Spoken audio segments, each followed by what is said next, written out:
This is in Moscow. Oh my God. Look at, wow. Jesus.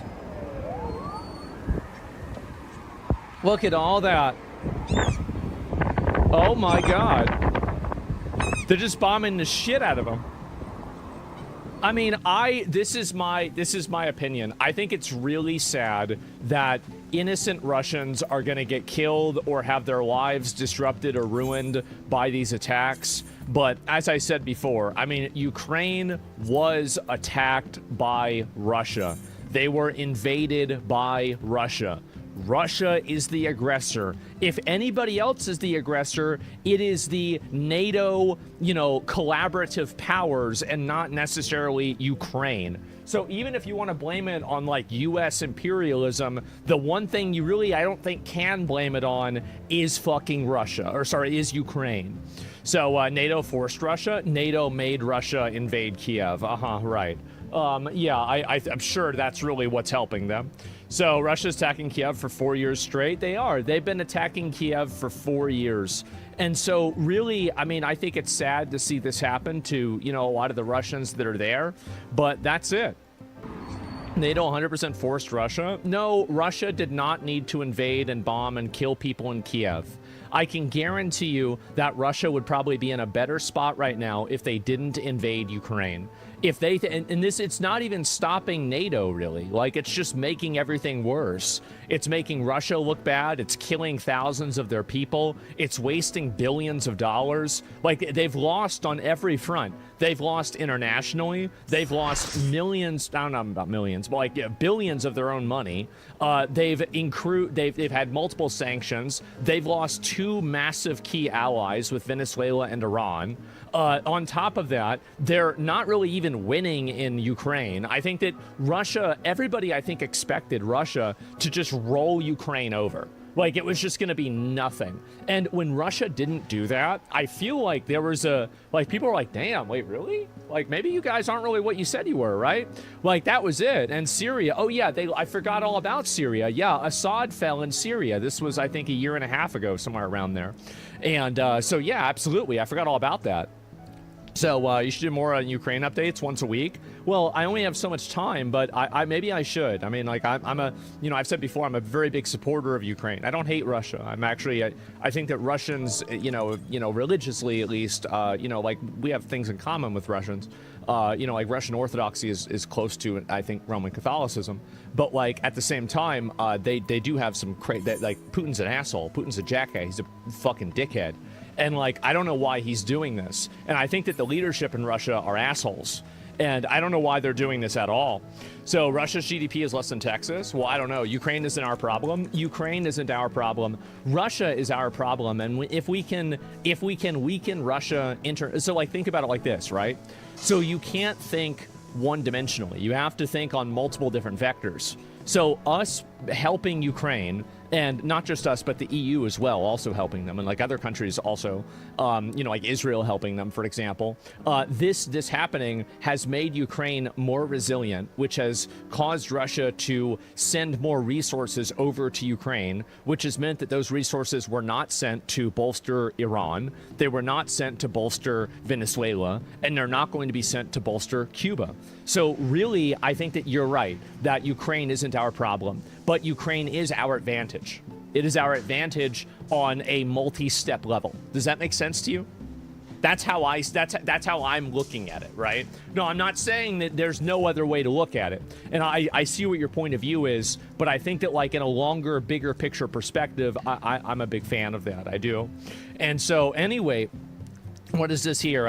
Same as Israel? In some cases, yes. Anyway, let's keep watching the video. We're getting distracted. So Moscow is getting bombed. Holy shit, look at this.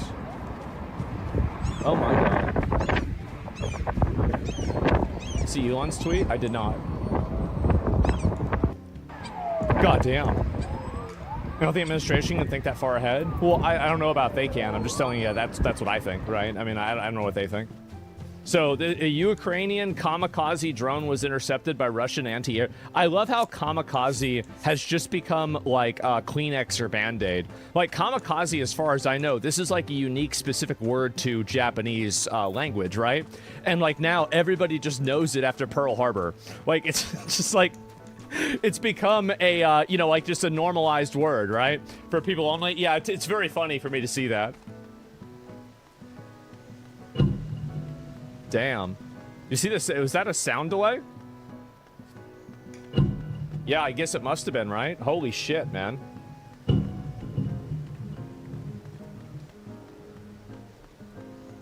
Heading towards the oil refinery is insane. Look at that. Do you think Russia will bomb the factories in NATO countries for creating the drones for Ukraine? Will Russia do that? No, they won't. They already have so little political capital, and they also still rely on, I don't know where their energy stands right now. Like the last time I heard is that Russia was still selling energy at a large scale to Europe, but I'm not sure really if that's changed. And I'm also not sure if Russia is going to be able to maintain the level of the economy they had with Iran either, because of the, you know, potential Iran deal. I don't know what that's going to be. So I'm not up to date with that, so I can't really tell you whether that's probably going to happen. But I find it to be very unlikely that Russia's going to bomb them.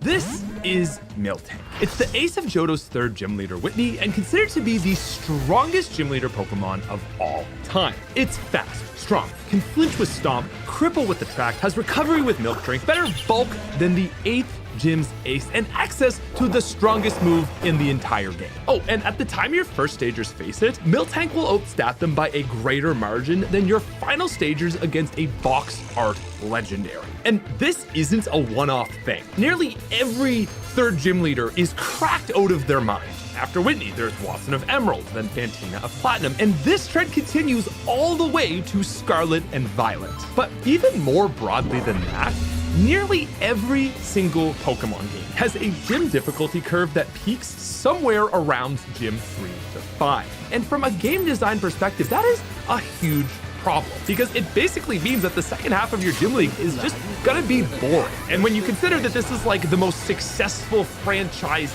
ever, well, you'd think they could do a better job than this. But time and time again, they've shown that they will not. This makes absolutely no sense to me, so I set out to try to understand what is going on here. This was the most confusing and difficult to research video we have ever done on this channel. But today we are going to analyze every single gym league and finally come up with an answer. Is it just bad development decisions? Is there something deeper we're missing? And why?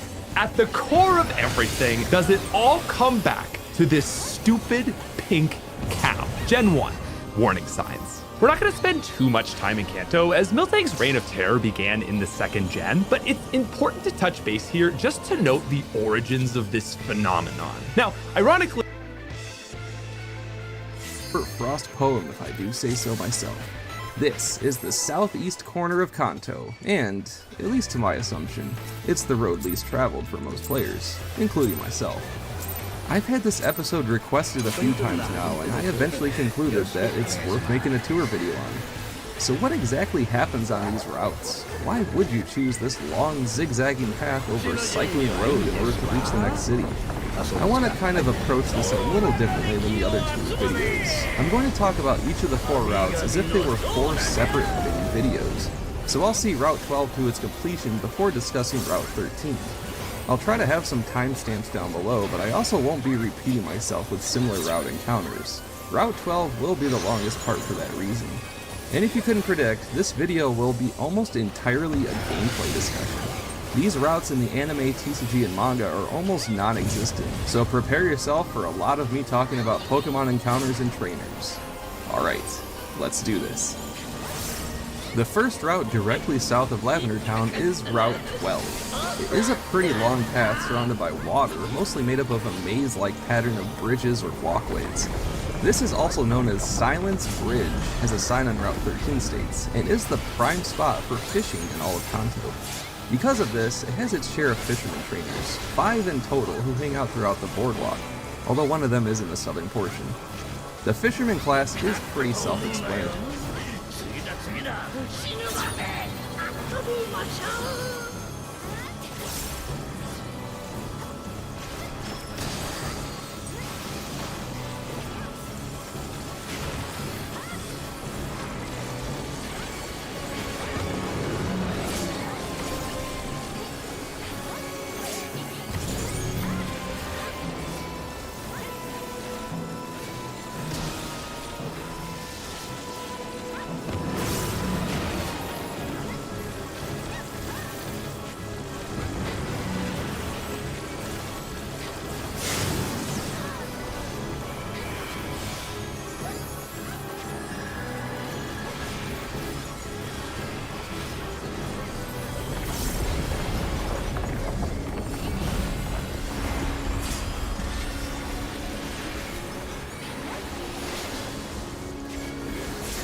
お前たちなんかおかしくない？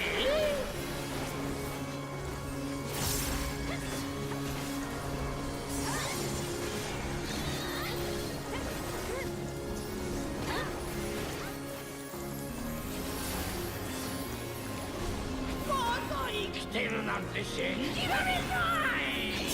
でも僕に不可能はない。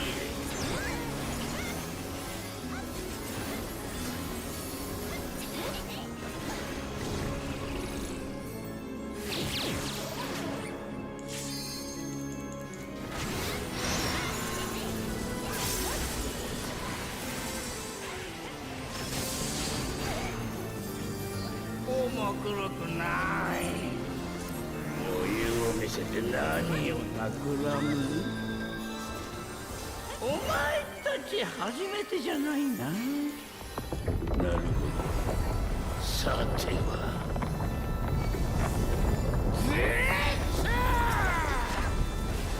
再現したな、この私を。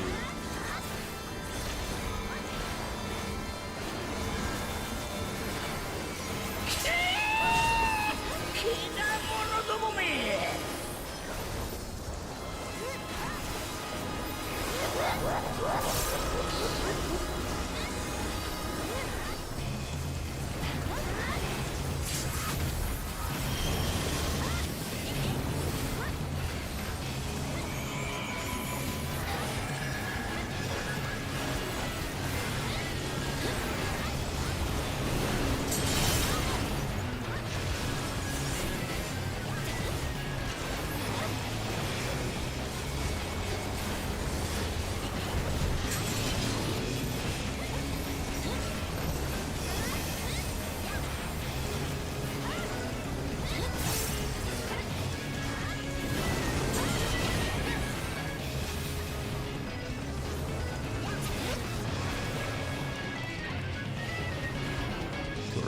！They wear a fisherman getup and carry a rod and exclusively use water-type Pokemon that they caught in the water.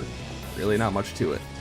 There were 2 of them on the SS Anne back in Vermilion City, so unless you breezed through that boat, you have encountered them before. The 5 here use varying combinations of Goldeen, Poliwag, Tentacool, Shelder, Horsey, and Magikarp, at a level range of 21 to 27. And at this point, especially if you're prepared with a Grass or Electric type, these guys are no big deal.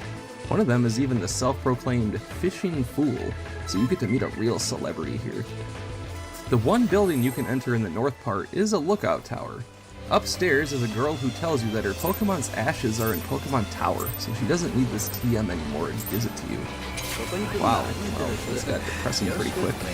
But hey, now you got yourself the TM for Swift, a decent normal type move that never misses. Nice! Oh, and sorry about your loss. And the binoculars just notify you that Pokemon Tower is nearby, as well as a man fishing. There's nothing really to it there. But this is all you can really do here until you acquire the Pokeflute and can wake up that sleeping Pokemon. Otherwise, the southern part of Route 12 is unpassable. And just who is it that fell asleep on the boardwalk here? Why, a Snorlax, of course, and I did already talk about the other encounter in the Cycling Road video, so I won't repeat myself too much here. But I feel like everybody at least likes or loves Snorlax. Does anybody hate this thing? I'd be curious to know. Comment "I hate Snorlax" down below if you do. I certainly don't. I think Snorlax is pretty great. So you have 3 options here in order to deal with this monster. Catch it, defeat it, or run from it. Whatever you choose to do, it will no longer be blocking the path and will be gone forever. Or in your party, or PC if you caught it, obviously. And this not only opens up the path to the south, but you can now easily get to Route 11 to the west if you need to head back toward Vermilion City. In the southern portion of the route are 3 other trainers, another fisherman, 1 rocker, and 1 junior trainer male. The junior trainer is nothing new at all, as there have been plenty of them throughout the game thus far. The one here has a Nidoran male and a Nidorino.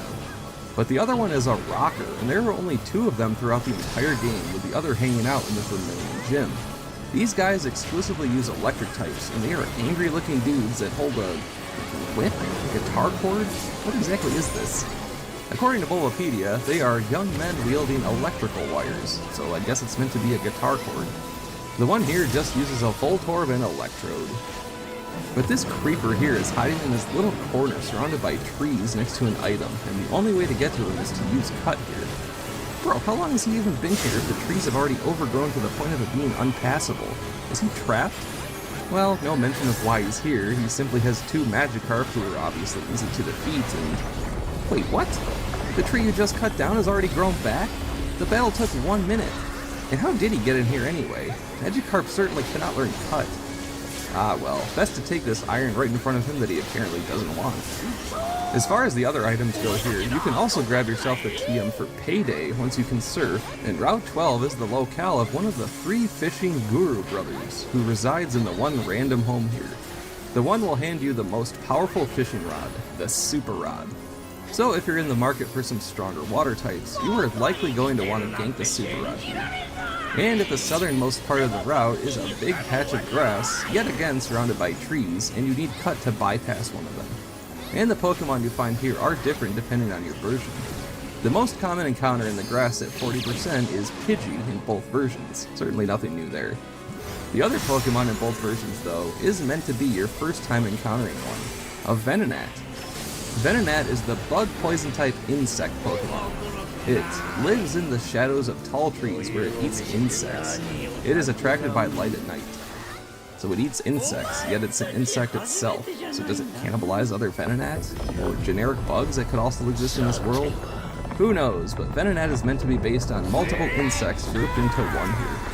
Also, according to Bulbapedia, these insects are fleas, mites, flies, owl flies, flightless moths, and caterpillars.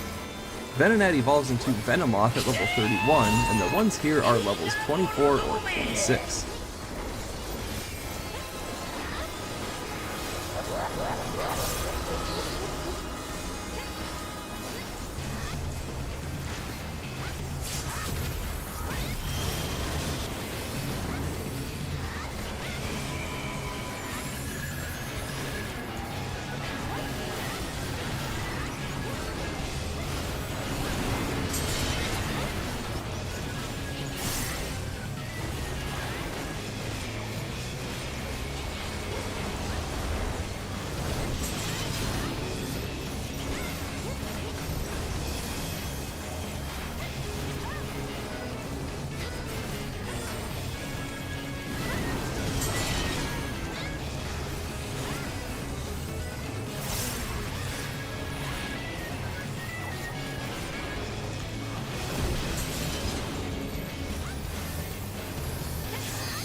今から後悔させてやるよ。誰に言ってるのかって？お前だよ。お前。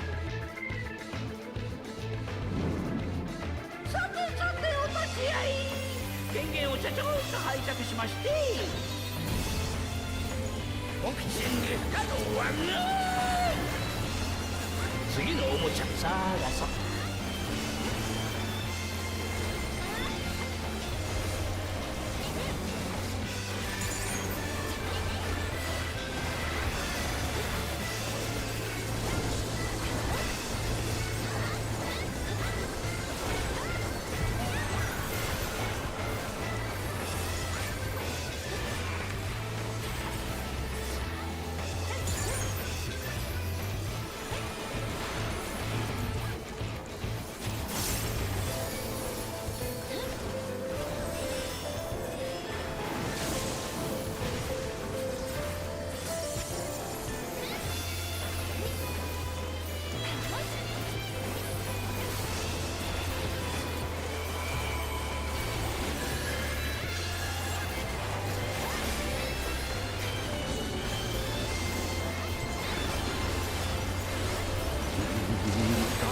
ていくなんとかしらこんな色男見たことないでしょやっちゃうよ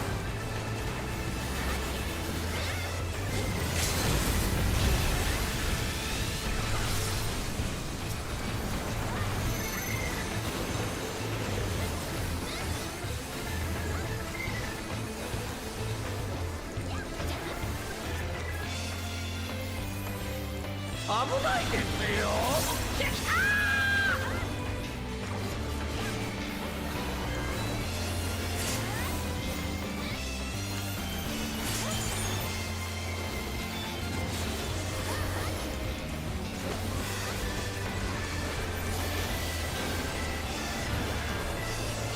僕ちんは器もでかけりゃ海藻もでかい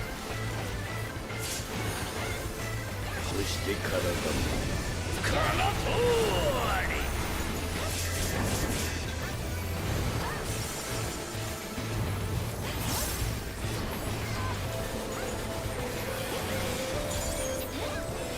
そらほらほら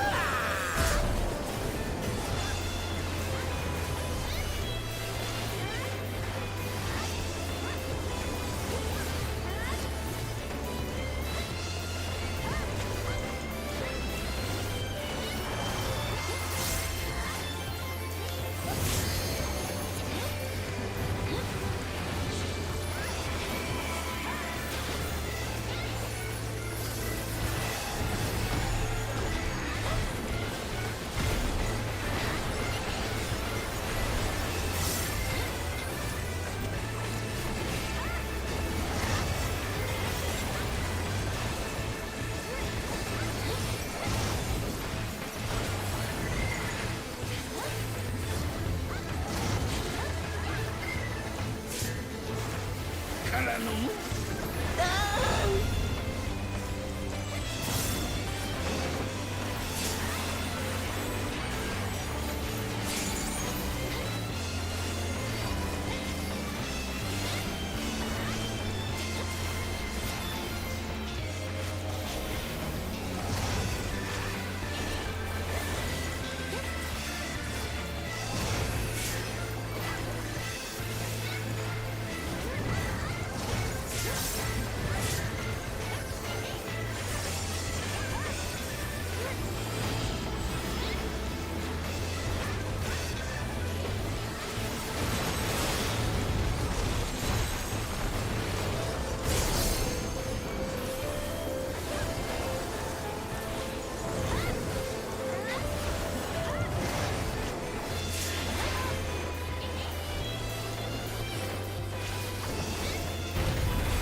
こに来るのは初めてです。よろしくお願いします。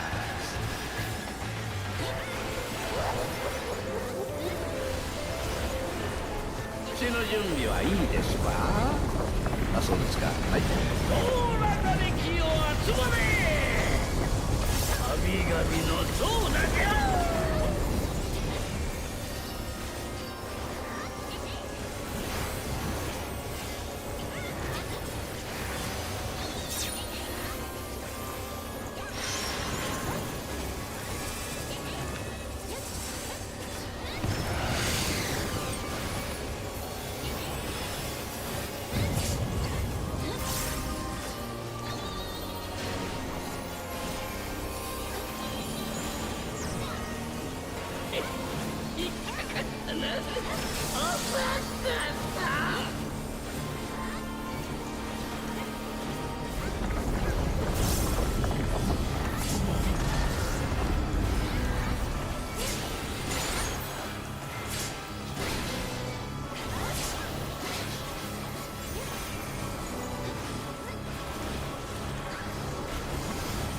と思うなよ。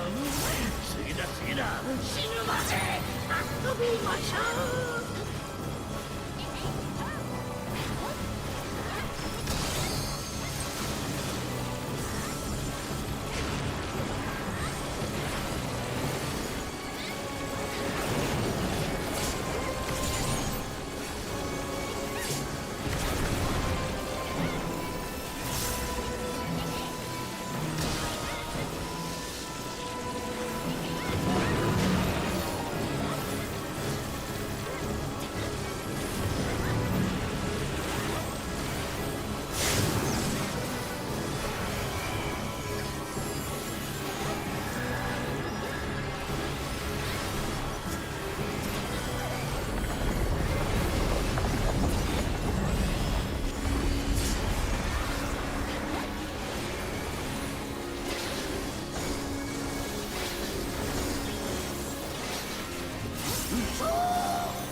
お前たちなんかおかしくない？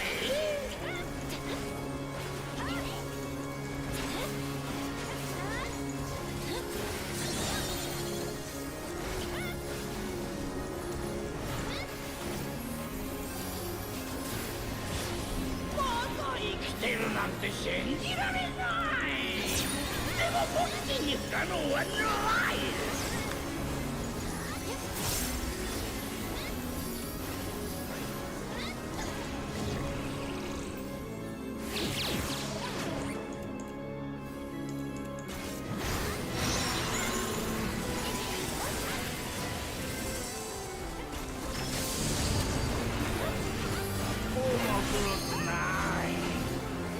余裕を見せて何を企む？お前たち初めてじゃないな。なるほど。さては。再現したな、この私を。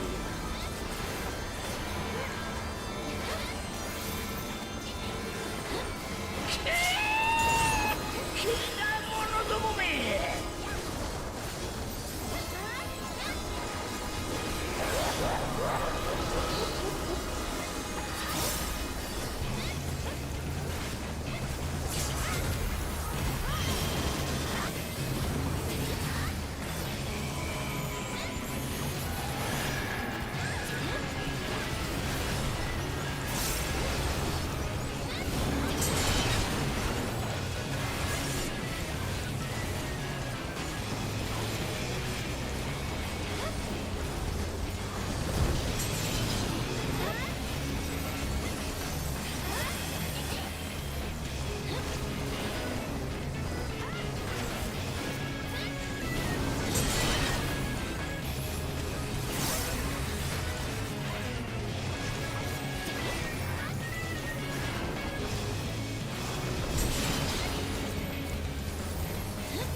今から後悔させてやるよ。誰に言ってるのかって？お前だよ、お前。さてさてお立ち会い、権限をちゃちゃんと拝借しまして、ボクシング不可能はノー。次のおもちゃ探そう。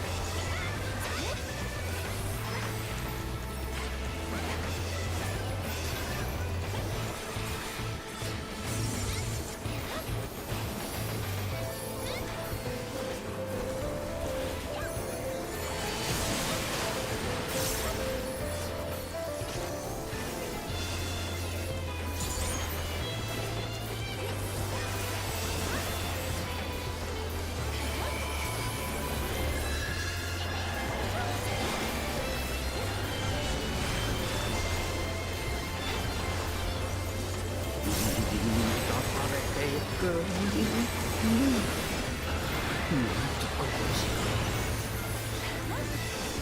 んな笑顔だ見たことないし。やっちゃうよ。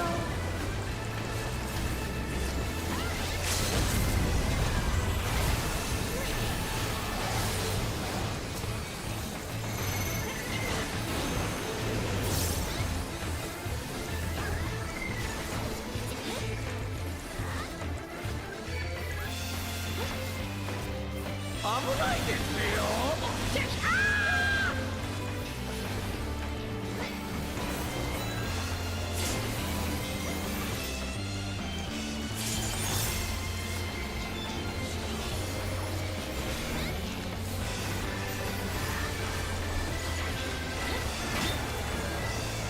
ボクシンは器もでかけりゃカイドもでかい。そして体もこの通り。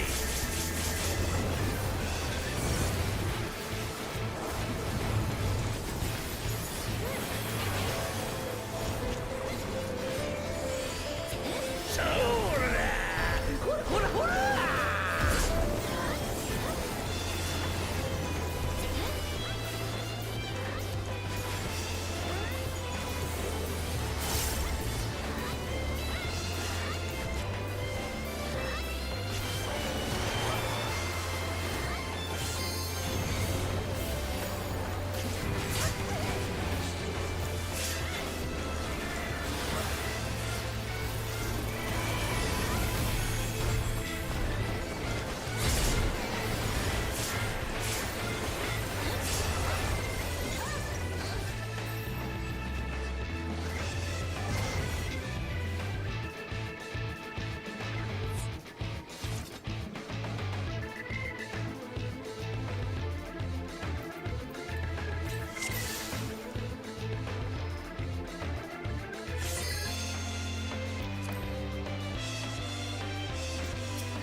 ここに来るのは初めてです。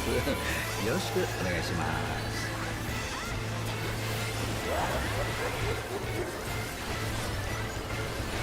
口の準備はいいですか？あ、そうですか。はい。そうらがれきを集まれ。神々のそうだじゃ。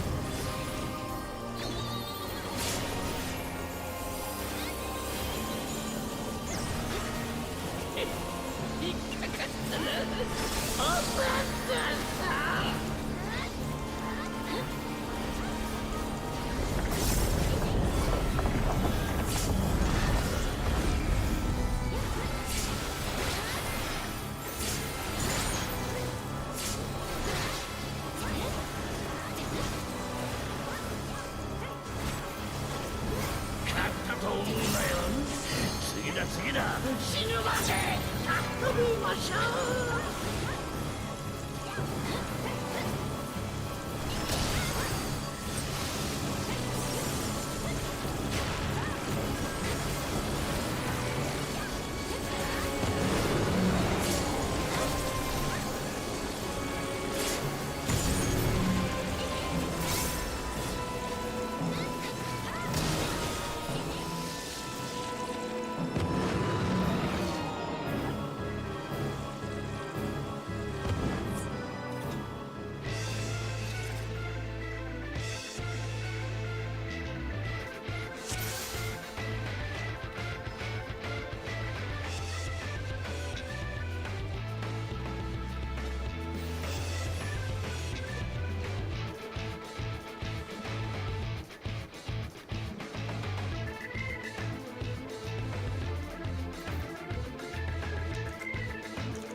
ここに来るのは初めてです。よろしくお願いします。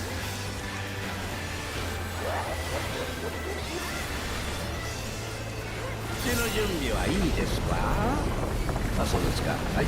総なかれきを集まれ。神々の総なじゃ。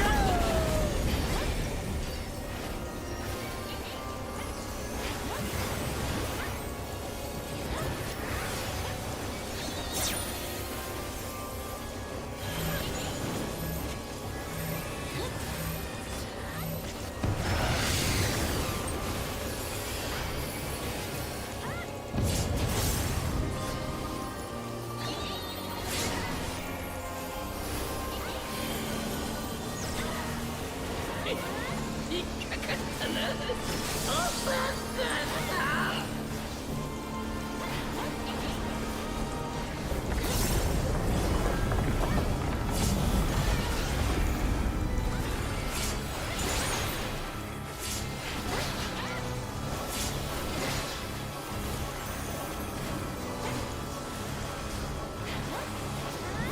勝ったと思うなよ。次だ次だ死ぬまで遊びましょう。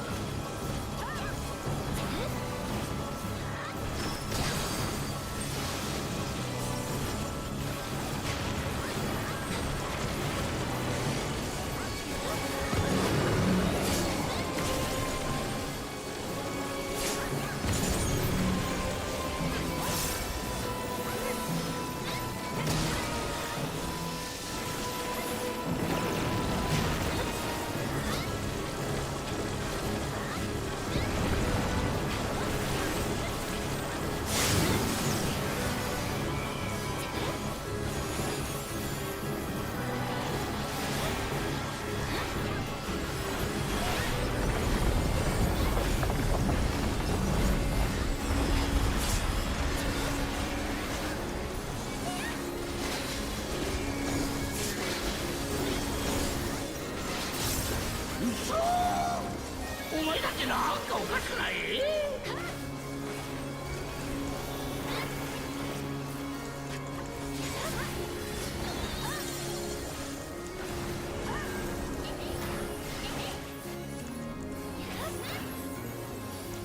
まだ生きてるなんて信じられない。でも僕に不可能はない。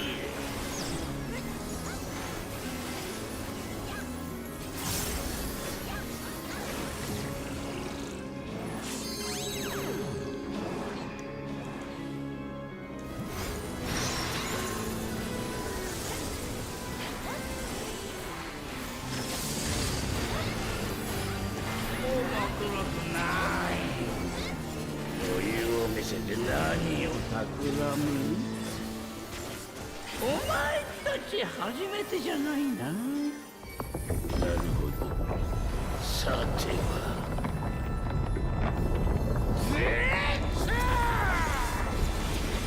再現したな、この私を。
今から後悔させてやるよ。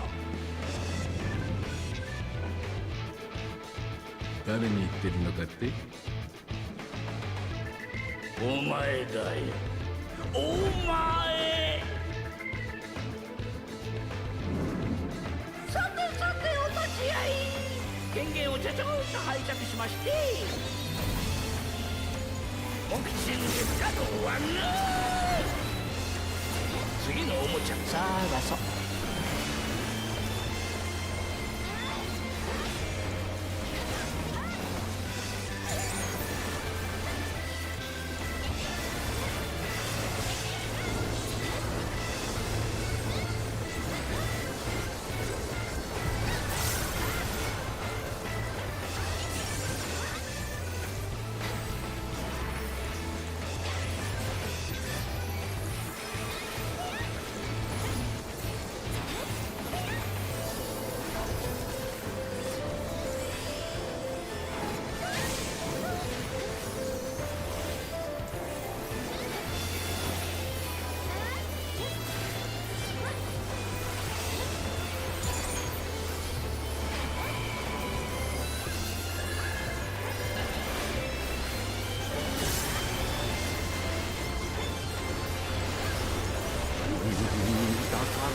こ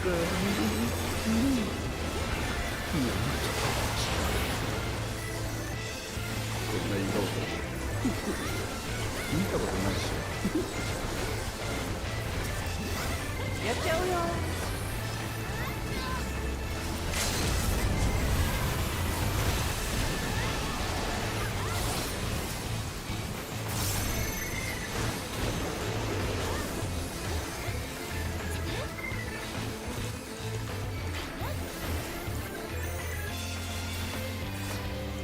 危ないですよ。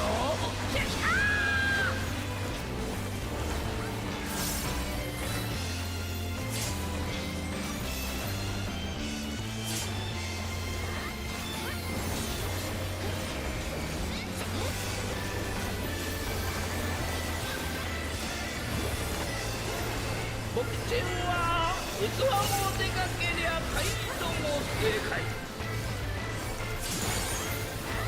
そして体もこのとおり。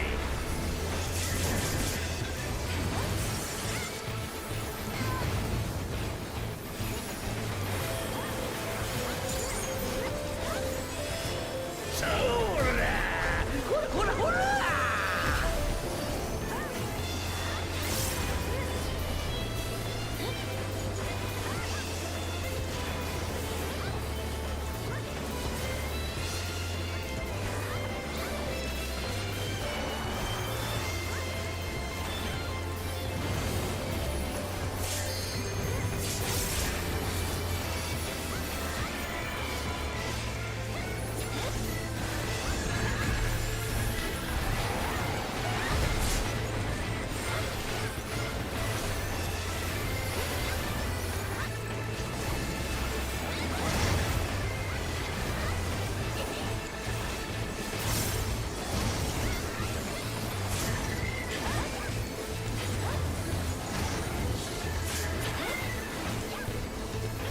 からのだ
so I am here this evening, parked by the beautiful Mississippi Gulf Coast in Long Beach, Mississippi, and I'm realizing it's been over 10 years since I started this journey, living alternatively in my Honda Element, in various camper vans, in truck campers, and since I started making these videos on this channel as well, I figured it might be a good idea to make a video just reflecting on the past 10 years. Hopefully this can be helpful for anybody out there that is considering alternative living, considering van life, anyone that's in a situation similar to the situation that I was in over 10 years ago.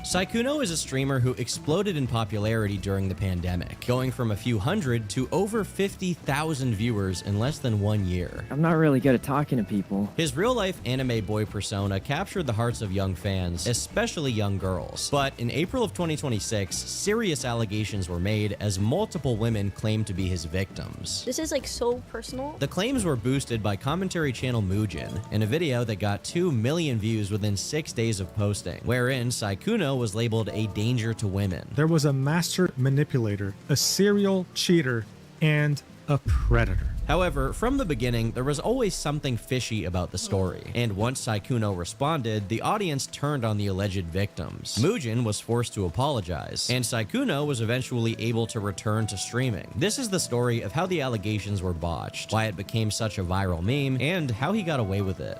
Sykkuno's digital footprint actually dates back to 2006, when he was making League of Legends content. Hey guys, it's Sykkuno here. But he didn't see much. The Lego scandal is going it up, federal. We're going to talk about that today on The Legal Mindset. We teach you to be your own judge. I'm Andrew Esquire, American attorney, and I've been covering this bricks and minifigs scandal, the Lego scandal, really from the beginning, and we have a new massive turn here today as the case appears to be heading from state court to federal court. So this was easily predictable. You could have easily assumed it would go to federal court, and the reason why I would have assumed it went to federal court is very simply because they're doing it with people across different states. I mean, like, duh. And, like, this is being done internationally. The video is being broadcast internationally. This was inevitable.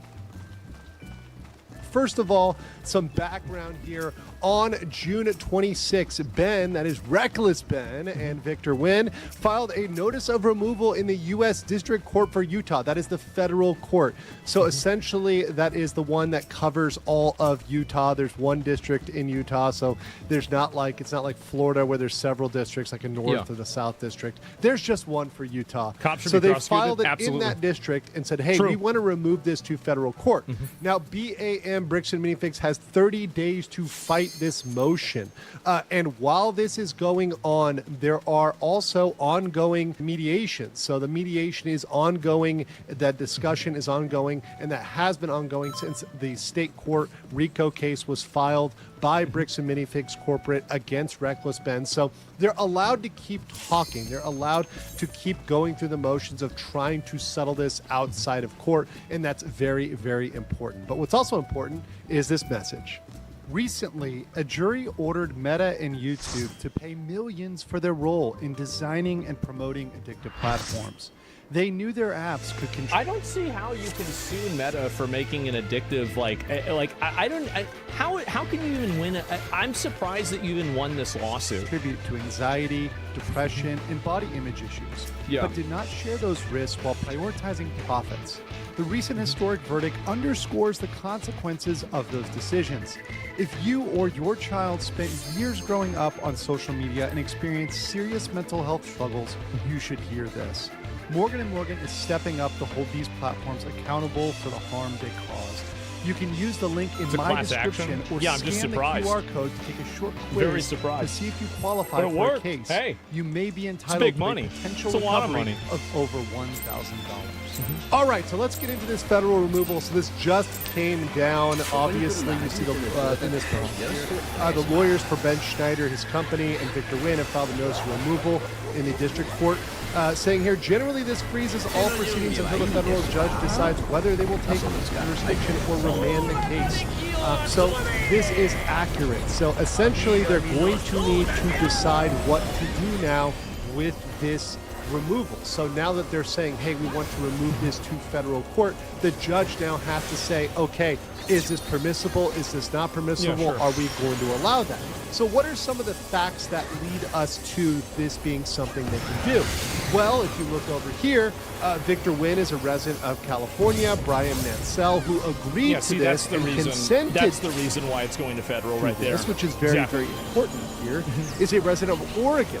So there's diversity of citizenship between the plaintiffs and defendants. Diversity means they're not from the same place. They're not all from Utah. This is not a case where everybody is in Utah. They're all Utahnians.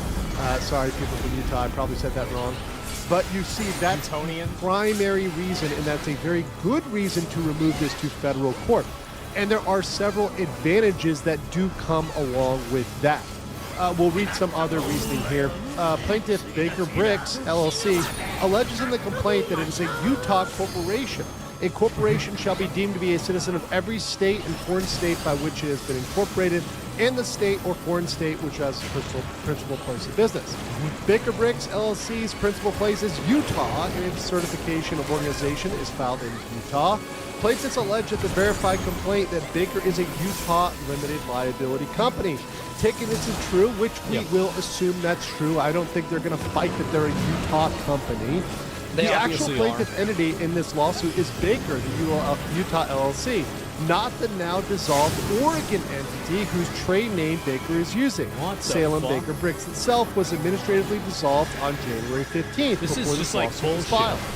In addition, the members of Baker Bricks LLC appear to be Brandon Best and Josh Johnson, who are citizens of Utah, and as shown in the application for reinstatement they filed. So they're saying, hey, look, these guys, this corporation is really a Utah corporation, but we're going to try to get diversity here. And this is a massive advantage for Ben for multiple reasons. First of all, there's stronger First Amendment and anti-SLAPP protection. So First Amendment, free speech, that's going to be very strong at the federal level.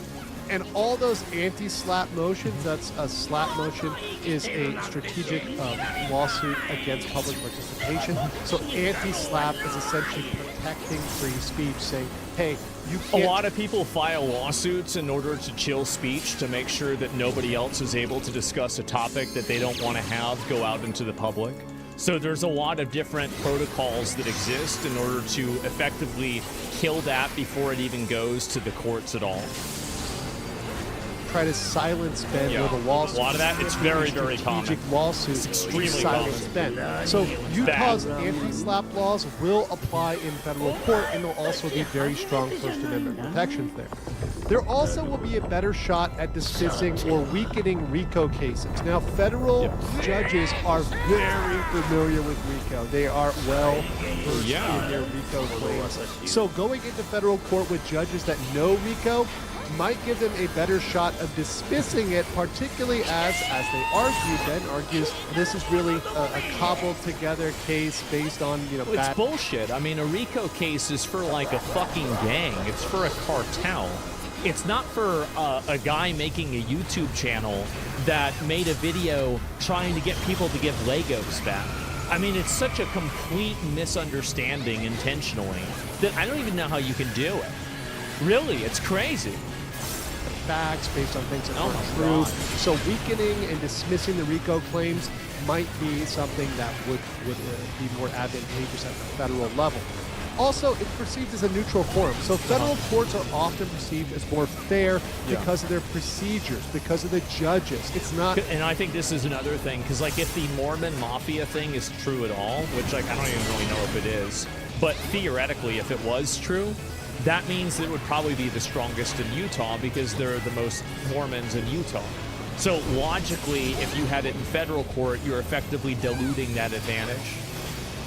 It is. I just don't want to assign, like, I have a hard time, like, I try to do this, whether it's Muslims, Mormons, those Jews that are in New York that, like, are just, like, Amish people. I try not to assign group guilt. I do. I try not to do it. But, sometimes it's true, but I try not to begin there. Okay? Going to be somebody who's perceived as a local judge who might be beneficial to the local Utah business against the foreign Californians and other people from other states. it's going to be a area where the procedure, the judges are used to people from other jurisdictions or used to people from other states, and therefore it's somewhere that is perceived as more fair. And generally, I would say federal courts are very, very fair when dealing with diversity cases. Also, they would get a chance at a fresh review of the TRO. Now, we're going to go into the temporary restraining order and what happened with that on a separate video. So make sure It's you like. crazy. It is crazy to me that they had a gag order issued on a person who literally does news. They literally produce media and news, and they had a gag order when the context of the conversation was around fraud. Like, that is a fucking ridiculous. Like, what a total exploit. Oh my god. Zach's amazed by gag orders. Not all gag orders, just some gag orders, okay? This video, you're subscribed, because that's going to be a whole separate video where we talk about the TRO. But they're going to get another bite of the apple if they go to federal court. They're going to get a chance to look at that and tell the federal judge, hey, we think this is, this is crowding our First Amendment right. This is taking away our First Amendment rights.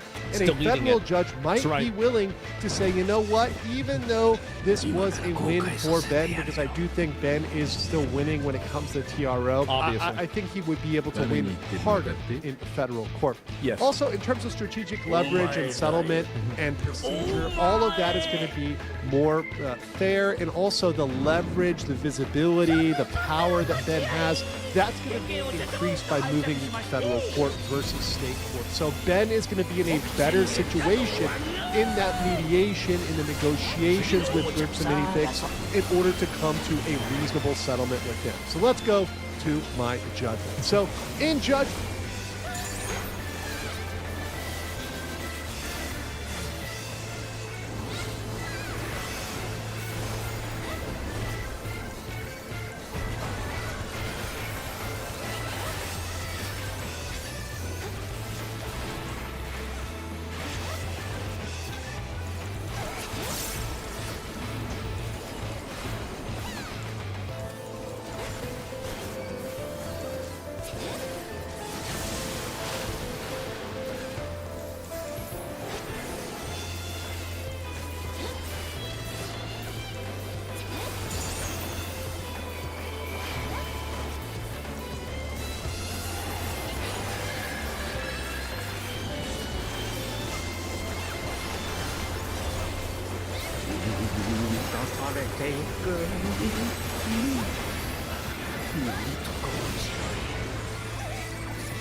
からの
ここに来るのは初めてです。よろしくお願いします。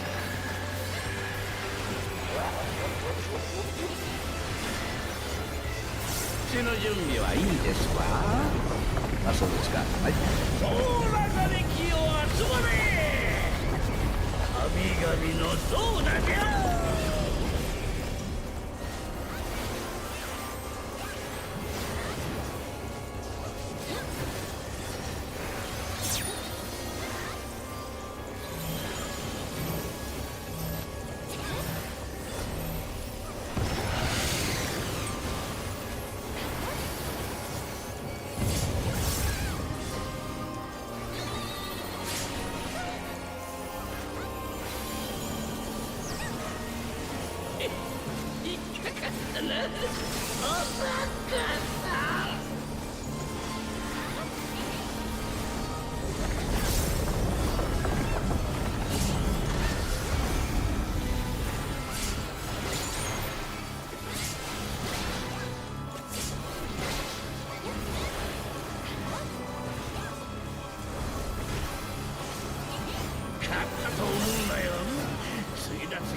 死ぬまで遊びましょう。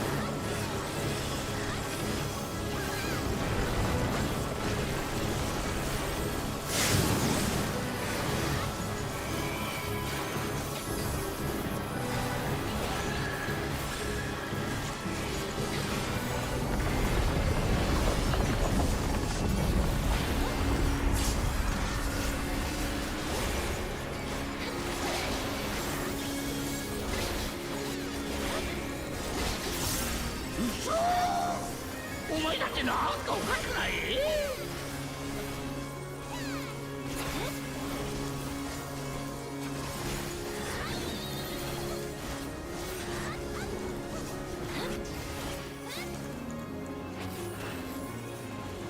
まだ生きてるなんて信じられない。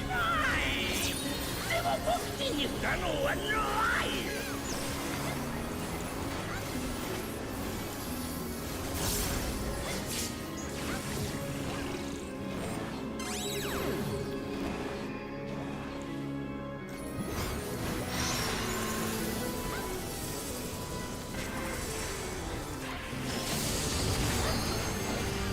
面黒くない余裕を見せて何を企む。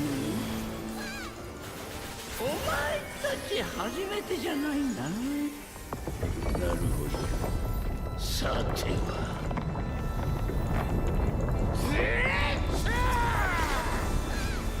再現したなこの私を。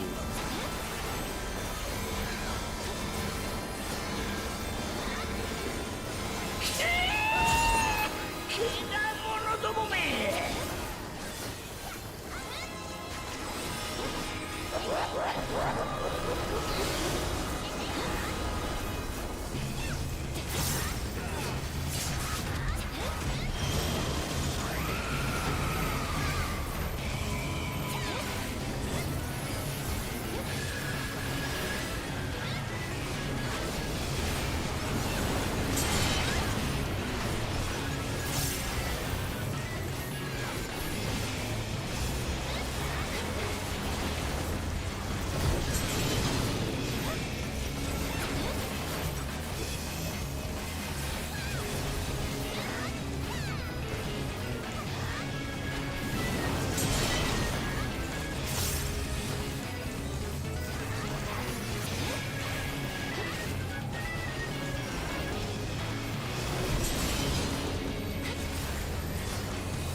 ちもすっかりホークア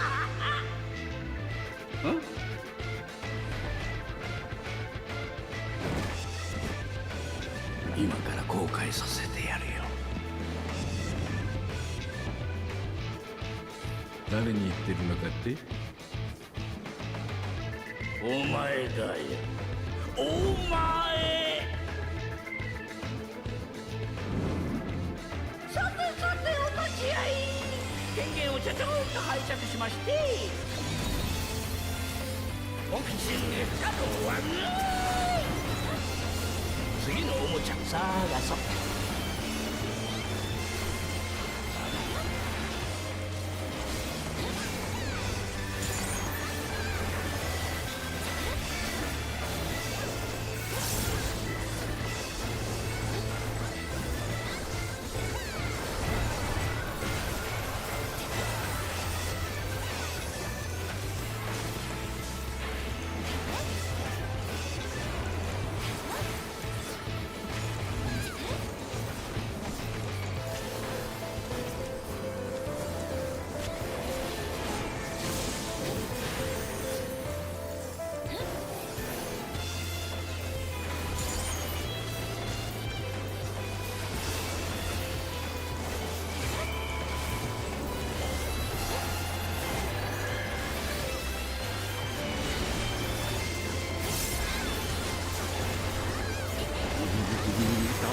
ていく。なんとかこんな移動見たことないし。やっちゃうよ。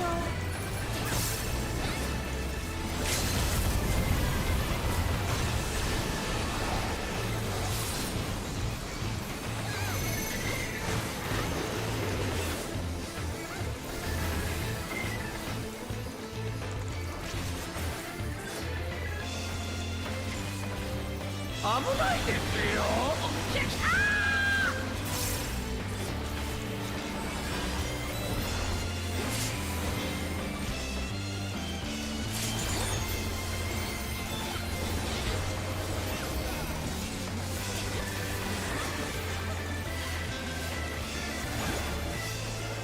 僕ちんは器も出かけりゃ態度もでかい。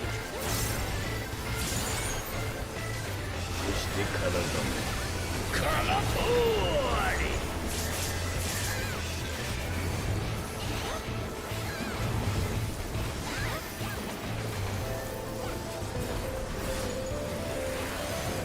そらほらほらほら。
ここに来るのは初めてです。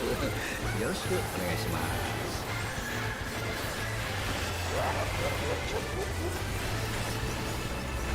口の準備はいいですわ。あ、そうですか。はい。おらがれ気を集まれ。神々の像だじゃ。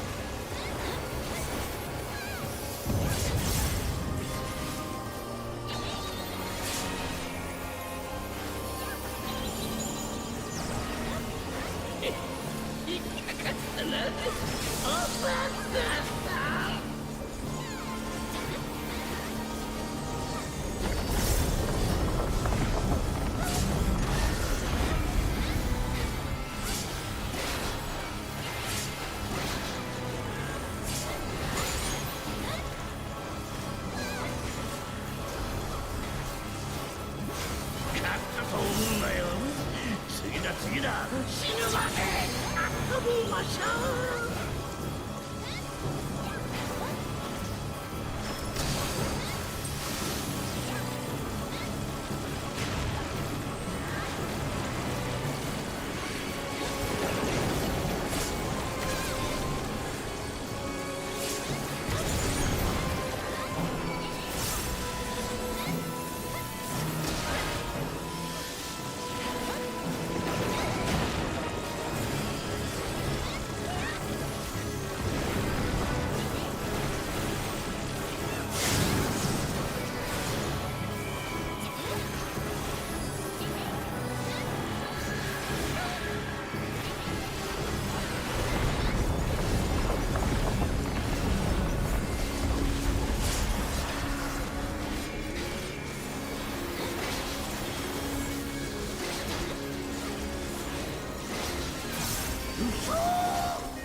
お前たちなんかおかしくない？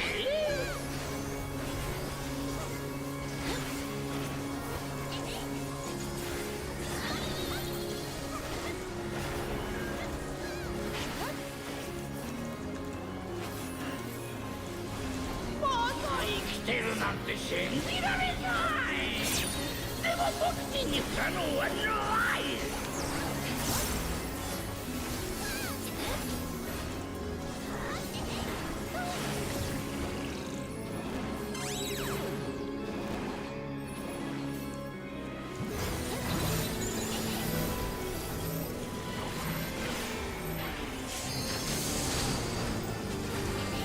ない余裕を見せて何を企む。お前たち初めてじゃないな。なるほど。さては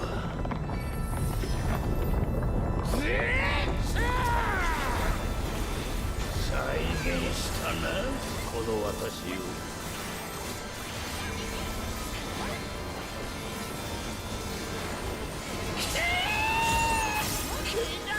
どもめ。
今から後悔させてやるよ。誰に言ってるのかって？お前だよ。お前。さてさてお立ち会い。権限をちょちょっと拝借しまして。ボクシング不可能はない。次のおもちゃ探そう。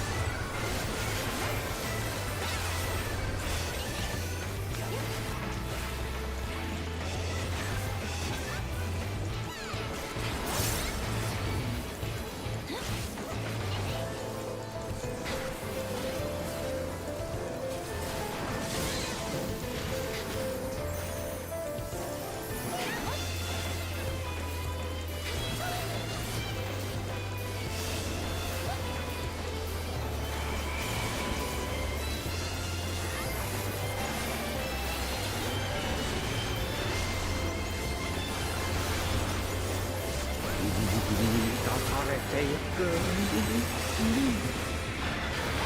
ちこんな移動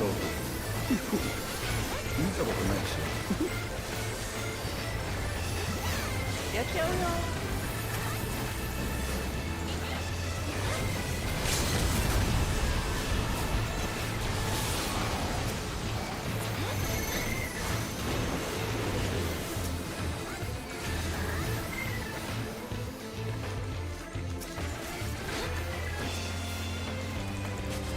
危ないですよ。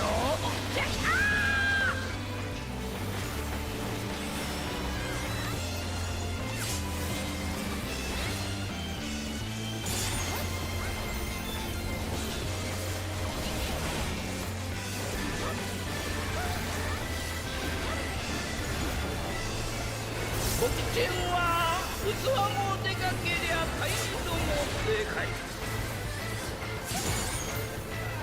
そして体もこの通り。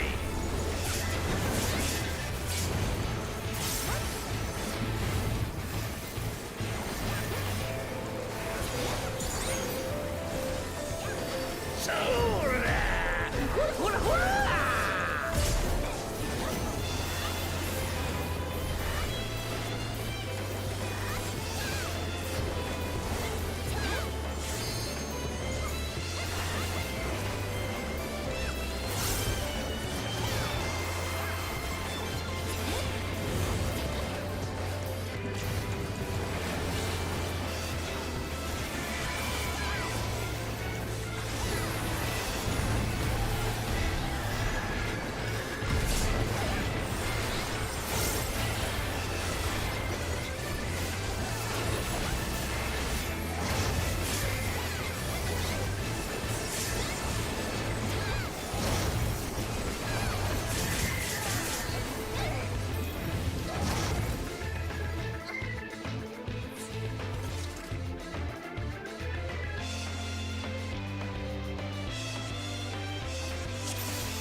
ここに来るのは初めてです。よろしくお願いします。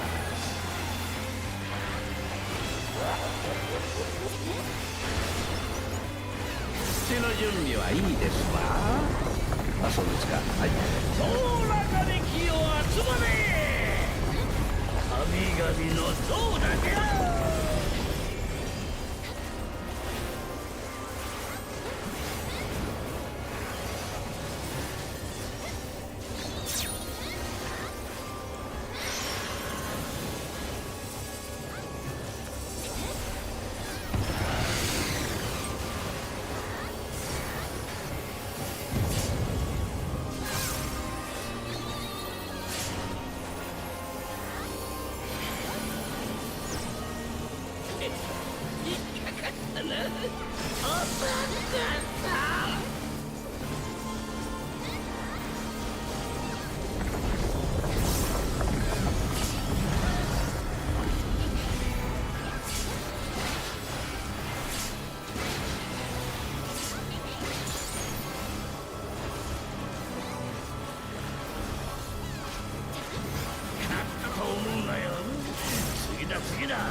しゃ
お前だってなんかおかしくない？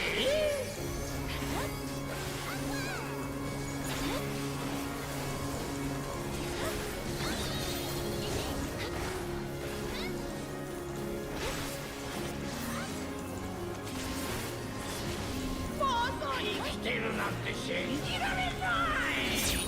でも僕に不可能はない。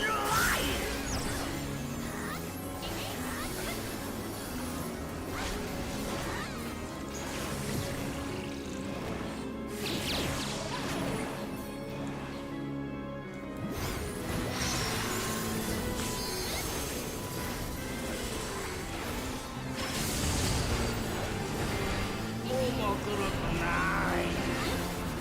余裕を見せて何を企む？お前たち初めてじゃないな。なるほど。さては。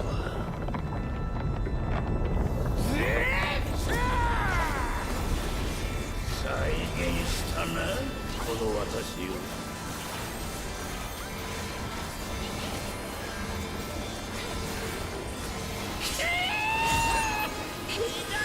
どもめ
！Today we're going over Pokemon whose forms gained later on did not perform the expected task of improving their situation in the competitive world. Even regional forms, which are ostensibly lateral moves stat-wise, come with the expectation of taking the original Pokemon into new realms of effect.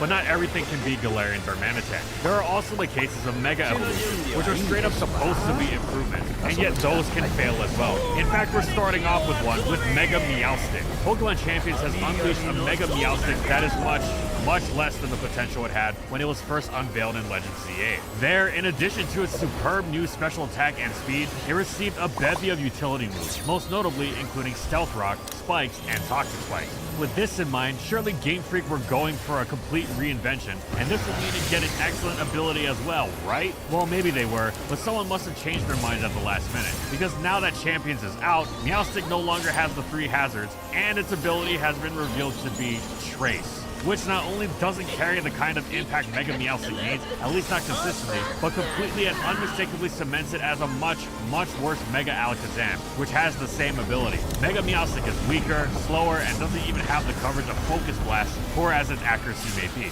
Okay, so Mega Meowstic is bad. It's still a Mega though. Almost no Mega, even the bad ones, are actually worse than their base form. Well, maybe they're quote-unquote worse insofar as they're not worth using the Mega slot, and thus you don't want to have them on your team at the cost of another Mega Pokemon. But pound for pound, the Mega is still going to be more useful than the base form, even if it's not actually going to be very useful itself. This would seem to hold especially true for Meowstic, which in its base form is largely considered pretty underwhelming even in its support role. What base Meowstic does have though is one of the best abilities in the game, especially in VGC, Prankster. This is what allows it to actually achieve something more concrete than its Mega Form Sub-Mega Zam generic special attacking, with priority dual screens and Thunder Wave, as well as the excellent all-around support of Fake Out, which fits such a support set far better than a Mega Evolving attacker. Meowstic still may not be a good Pokemon, as there are far better options for such support, but it's going to tangibly have some sort of positive impact on the battle, far more reliably than its Mega counterpart. In addition to the fact that you don't want to waste your Mega Stone on something so spectacularly outclassed, Game Freak's achieved something really special here. Not only did they give a Mega Evolution to a terrible Pokemon, they somehow made that Mega Evolution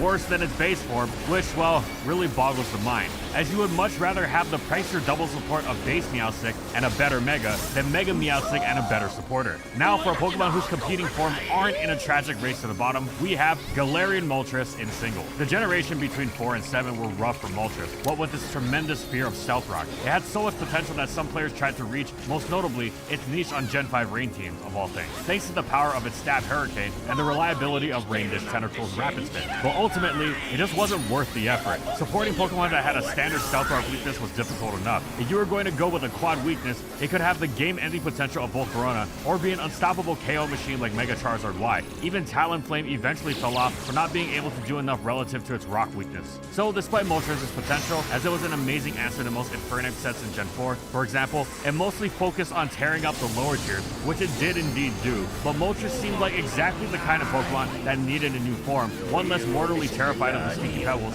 to give it even a semi-reliable niche within standard play. Enter the ferocious Galarian Moltres, which, with its shift over to Dark Flying type, became like the Honchkrow that never was. At base 100 special attack, it didn't seem particularly powerful, and was much weaker than the famed base 125 of the Cantonian counterpart, but its outstanding offensive toolkit more than made up for this. Its initially weaker Stab Hurricane quickly surpassed its Cantonian counterpart with Nasty Plot, and could potentially go even further if it dipped to half HP, at which point the Berserk ability would activate to give it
give it another +1. Among its other uses, it also meant it could potentially weaponize taking stealth rock damage from 75% or less. Its dark stab was also excellent. Its signature move, Fiery Wrath, was effectively a dark pulse, 20% flinch and all, which would have already been solid, but it actually went further with 10 more base power over dark pulse, leaving Fiery Wrath clocking in at a solid 90, making it one of the strongest moves that could also cause a flinch. As a bonus, Galarian Moltres did have base 125 in another stat, its special defense, and such effortlessly excellent tanking in the face of opposing special counterattacks served to enhance its dangerous offense, especially if it chose to equip weakness policy as an item to boost its special attack even further. And it wasn't just overloading on power either, as it also boosted its speed and agility to really take over games against any style of team. Indeed, Galarian Moltres was the superior Moltres form in the 8th generation. This wasn't the default brought by Cantonian Moltres with old Stealth Rock struggles though, as Gen 8 also brought heavy duty boots into the picture, and Moltres was one of the item's most delighted beneficiaries, gaining for itself a specific yet legitimate niche in OU, not only having its solid walking ability unlocked, but able to punish the contact moves of metagame staples like Melmetal with burns via its flame body ability. Still, Galarian Moltres' brand of offense was more well suited to the metagame overall, punishing many of the metagame's defensive cores, particularly in its domination of bulky staples like Slowbro and Galarian Slowking. So why is Galarian Moltres on this list as not surpassing the original? Well, because Gen 9 was the follow, and in this, the most power-crept OU tier of all time, Cantonian Moltres was unquestionably superior. It's not even that Galarian Moltres was bad either. It was actually quite solid in the same way it had been in the previous gen, while enjoying the flexibility that Terra provided offensive threats of its caliber. It had a good niche. K Moltres, though, went beyond a good niche to being a metagame staple, as despite not gaining any moveset ability or stat buffs, it notched its first OU placement since Gen 3. Even G Moltres in Gen 8 hadn't done that, having performed its role from UUBL tiering status. K Moltres was an outstanding wall against several top-tier OU threats like Great Tusk, King Gambit, and even a box office legend in Zamazenta. And not only did it wall them, its flame body punished them for daring to even attack it. Additionally, Moltres loved terrestrialization, because even if it was forced to eat a knockoff, and thus lose its boost, it could change its typing to another that wasn't eviscerated by Stealth Rock, to say nothing of the massive general defensive utility that it gained by taking on the excellent resist of a fairy or grass type. Galarian Moltres was still good, no doubt about it, but it was comparatively specific, whereas Cantonian Moltres was one of the best tools for regularly stifling the strongest, scariest metagame that OU had ever seen. And now for another bird in the form of Hisuian Braviary. Oh, say can you see the failure of Hisuian Braviary to improve upon the promise of the Unova original? Braviary was one of the better normal flying types. It was quite powerful, boasting a base attack stat slightly even higher than Staraptors, but the set that most defined was the Substitute Bulka Roost set, which across multiple generations had the incredible quality of turning its ostensible checks into setup fodder, like those other great roosting, boosting sweepers, Dragonite and Gliscor. Braviary pulled off many a sweep in the face of multiple opponents with attacks that weren't just super effective, but often stab as well. Still, being normal flying as it was did mean it was relegated to the lower tiers, and also meant that a theoretical new form with different typing would probably not have much trouble improving upon it, so long as the shifts to its stats were within reason. Yeah, about that. Well, it's not that Hisuian Braviary was completely hapless. In fact, at first glance, it might very well seem like the kind of timely update on Unova Braviary that would be able to play in the higher tier. Going Hisuian shifted Braviary's focus from physical to special, and though its base 112 special attack was lower than its Unova counterpart's base 123 attack, H Braviary also got pretty much the best ability it could ask for, Sheer Force, whose major boost to its special attacks was pushed further by the fact that it also enabled it to run a recoil-free Life Orb as its item. For comparison's sake, Landorus Incarnate, the defining Sheer Force special attacker, was incredibly broken, while hitting from a base special attack of 115, only a few points higher, but it's...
今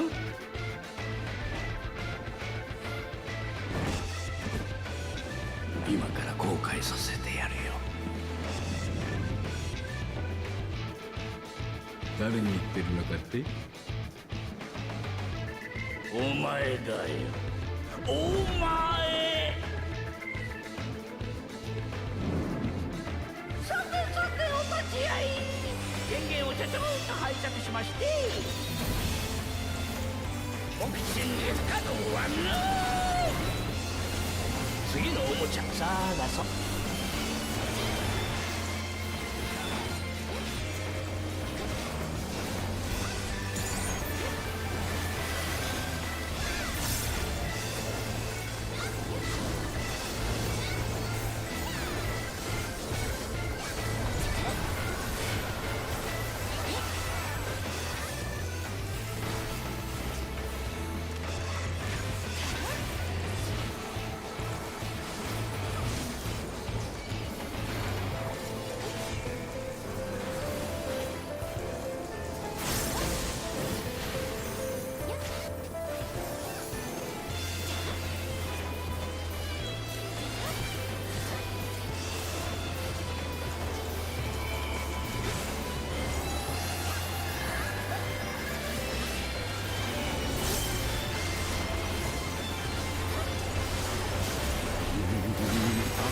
ていく。なんと心地いい。こんな笑顔見たことないでしょ。やっちゃうよ。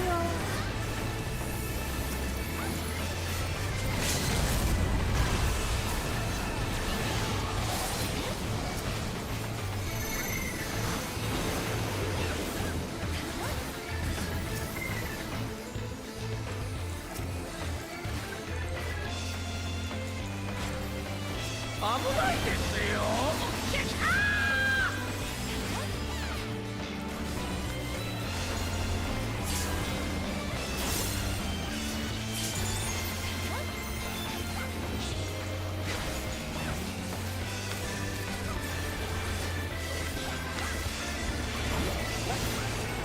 僕ちんは器も出かけりゃ態度もでかい。そして体もこのとおり。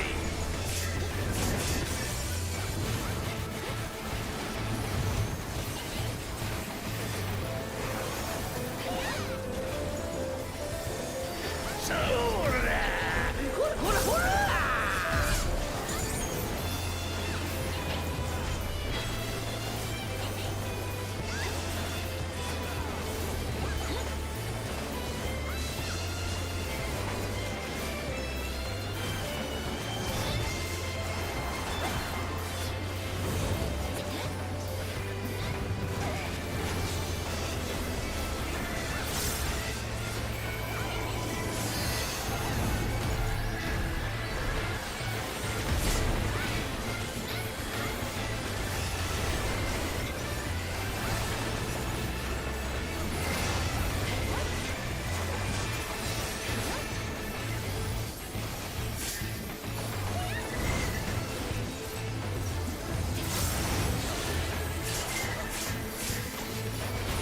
からの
its stab was the 90 base power Earth power, whereas H. Braviari's Hurricane clocked in at a BP of 110, meaning it was hitting harder by a lot. Against a neutral target, Hurricane's minimum damage roll was still % higher than Earth power's maximum. Hisuian Braviary also had a secondary stab in Psychic, which was almost as strong as Lando Eye's Earth power, and also had excellent powerful sheer force boosted coverage in Heat Wave to crush the steel type stab. As if that weren't enough, Hisuian Braviary also had Lando Eye's same boosting option, Calm Mind, to make itself even more absurdly powerful, and agility to jet past would-be faster revenge killers. It's the whole package. So why is H. Braviary on this list? Meaning it did in fact not run circles around its Unova predecessor. Put simply, it is slow. Simply leaving it with Unova Braviari's base 80 would have been fine. Not great, but certainly enough to fill its wall breaking role. However, H. Braviary goes all the way down to base 65, which, well, for comparison's sake, Pokemon like Breloom and Metagross, despite their occasional struggles with it, do just barely make things work with base 70, largely because they have actually decent defensive profiles, even the seemingly frail Breloom.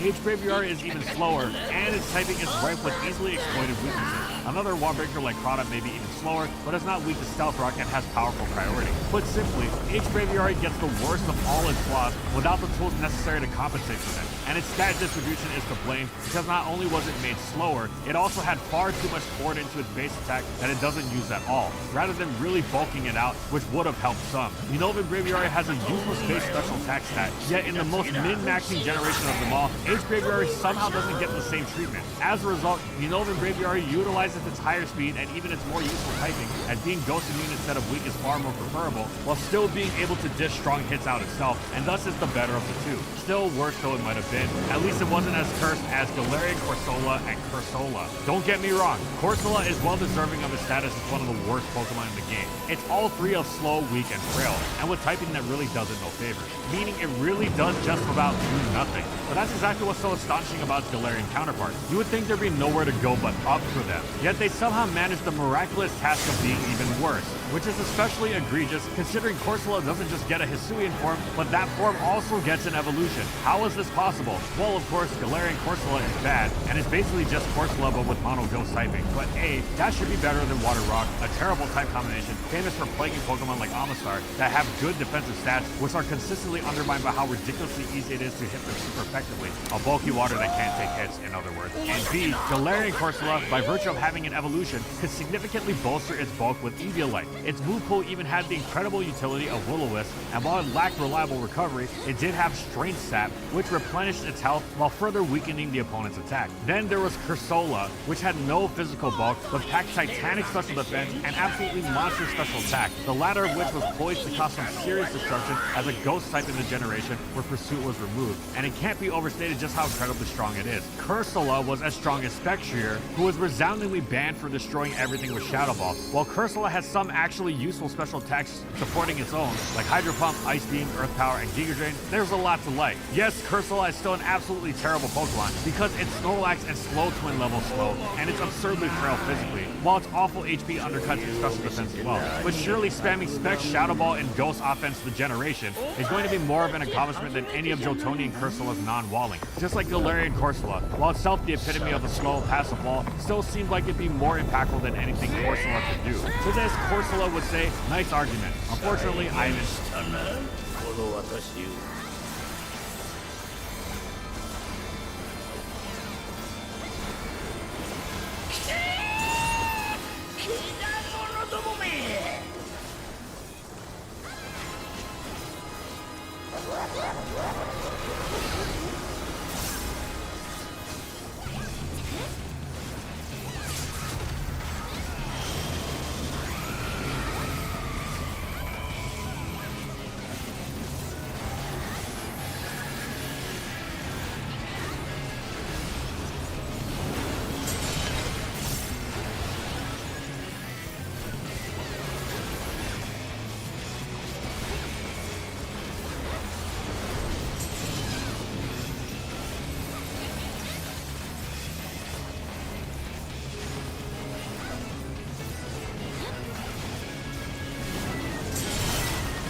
今から後悔させてやるよ。誰に言ってるのかって？お前だよ。お前。さてさてお立ち会い。権限をちょちょっと拝借しまして。ボクシング不可能はノー。次のおもちゃ探そう。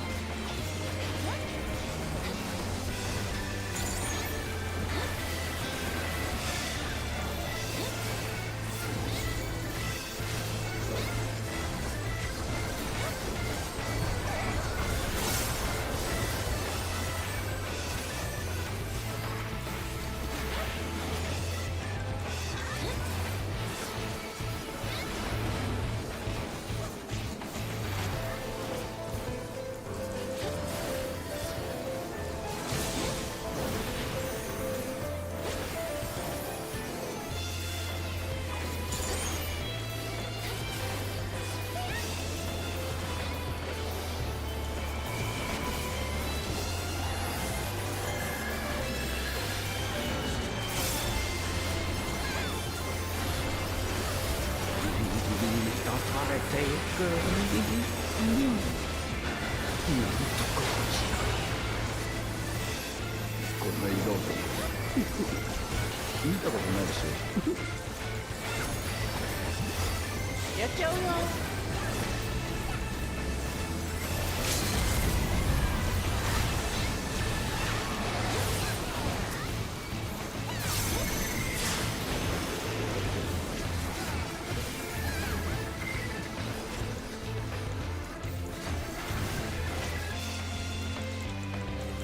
危ないですよ。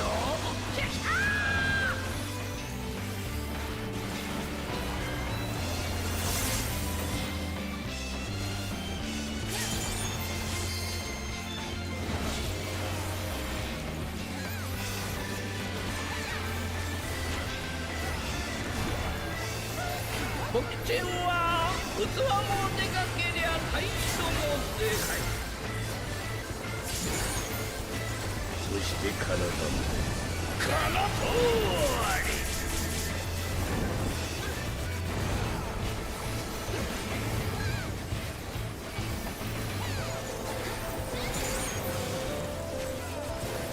そらほらほらほら。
inside your home. I mean, I have the Regenerator ability. It seems ridiculous, but Regenerator is a ridiculously powerful ability for how it allows Pokemon to switch into attacks over and over and over, making even Pokemon that ordinarily wouldn't be too tough to take out without it, like Tangrowth and Tornadus into paragons of longevity. In addition to Regenerator, Corsola has Recover, meaning it has recovery on par with the notoriously broken Slowthrower, also boasting such dual healing method. This, in conjunction with some of the best utility moves around, like the ever-important Stealth Rock, the Burn Spreading of Skull, meant that if you had to bring some use out of any of these three, Joltoni and Corsola would be your best bet. And this isn't just a theory either. There was an actual Gen 7 OU tournament game where a top player brought a team with 6 Regenerator Pokemon, which was partially a joke, but also not really, because Regenerator was just that good. And yes, Corsola was one of those 6 Pokemon. And not only did the team win, Corsola actually contributed to the win, dominating the opponent's defog Tornadus by endlessly switching in and getting him Stealth Rock. Later in the battle, it even hit Torn with Power Gem, forcing the Torn to switch out and sacrifice its teammate Lander's Therian, which had previously been toxic by Corsola, by the way, meaning that Corsola effectively even got a KO. Neither Galarian Corsola or Corsola had ever come anywhere near this level of success. So yes, both Corsola's regional form and its evolution have failed to improve upon the original. Now, technically, Corsola has also had the slightest of slightest niches as an answer to certain variants of none other than Jensen Snorlax, so it really isn't a contest. Nobody would actually use it, but it's still more of a niche than anything its counterparts can muster up. It's really the kind of thing to make you say, I can't believe they made it that worse. But don't worry, the same sentiment somehow applies even more so to the next Pokemon with Hisuian Avalugg. Hisuian Avalugg is so similar to the Colosian predecessor, you almost wonder what the point of it is. There's barely any shift at all. It's still a slow, physically oriented, specially deficient ice type. It's ludicrously over the top physical bulk with base 95 HP and 184 defense remaining unchanged, but it doesn't seem worse. It's frailer on the special side, going from K Avalugg's base 46 to a truly despondent 36, but does that really make that much of a difference? Or rather, does it make much of a difference than the fact that K Avalugg's base 117 attack has been upgraded to H Avalugg's more impressive base 127? This is almost on par with that other feared ice type attacker, Mamoswine, or the fact that H Avalugg is also faster, coming in at base 38 speed as opposed to K Avalugg's base 28. This means it can actually outspeed Snorlax and the Slow Twins now,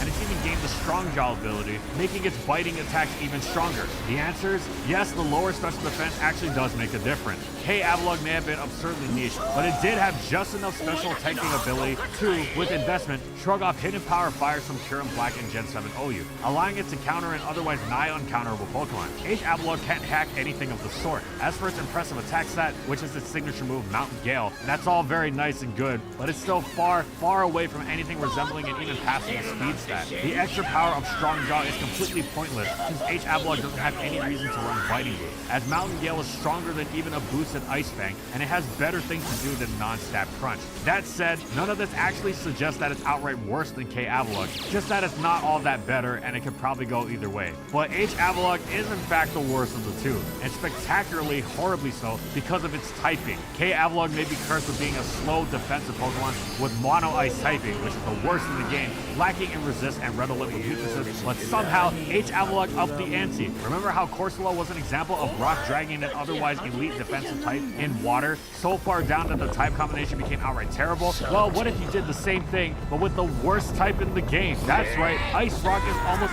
incomprehensibly bad. Being fire neutral is kind of neat for an ice type, but being quadruple weak to fighting and steel is really not. Gaining weaknesses to water and grass is also utterly terrible. The few resistance gains, flying, and poison aren't anywhere near important enough to make up for it. For all of its flaws, K Avalugg can actually find a lower tier niche much more effectively than its Hisuian follow-up. And now for our final Pokemon on this list, we have a if it ain't broke, don't fix it situation with Mega Garchomp, the original Mega that is worse than its base form. Now, base Garchomp is one of the most competitively successful, important Pokemon of them all in both singles and VGC. So on the one hand, it doesn't seem that strange, but on the other, it's still supposed to be a better, stronger version of the original form, right? How hard is that to mess up? Mega Garchomp certainly is stronger, no doubt about that, but at quite the cost. With other Megas still already great Pokemon, the idea was simple. You want to give it a Mega Evolution, you simply just make more Tyranitar. Stronger, bulkier, faster, same ability and everything. Since Tyranitar is already great, its base form will still be used, preferred even,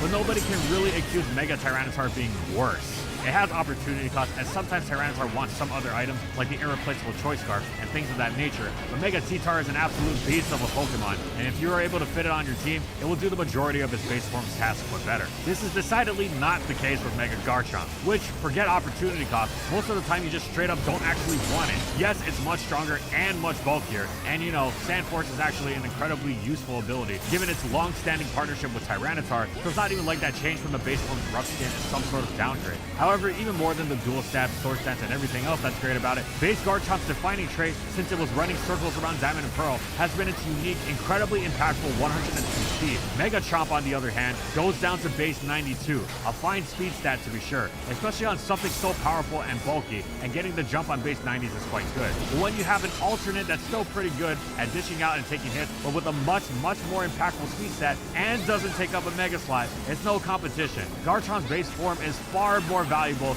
even before getting into the opportunity cost of the Mega slot. Now, Mega Garchomp isn't actually bad, far from it. On certain teams which don't need other Megas and have the trade-off in speed compensated elsewhere, often meaning sand teams with Tornado Spirit and Sandrush Estradrill, then its ludicrously powerful sand-fueled wall breaking can be very welcome. However fearsome though it may be, it is a specific choice as opposed to its base form, whose excellent on myriad of playstyles make it a staple of the metagame.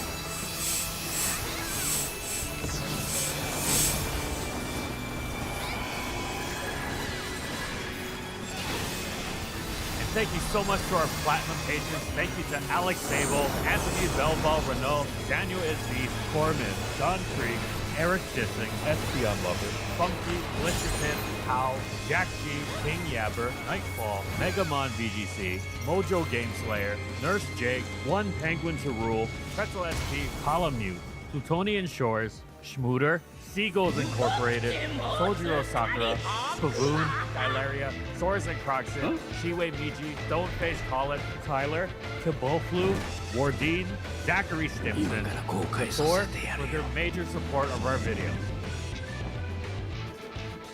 誰に言ってるのかって？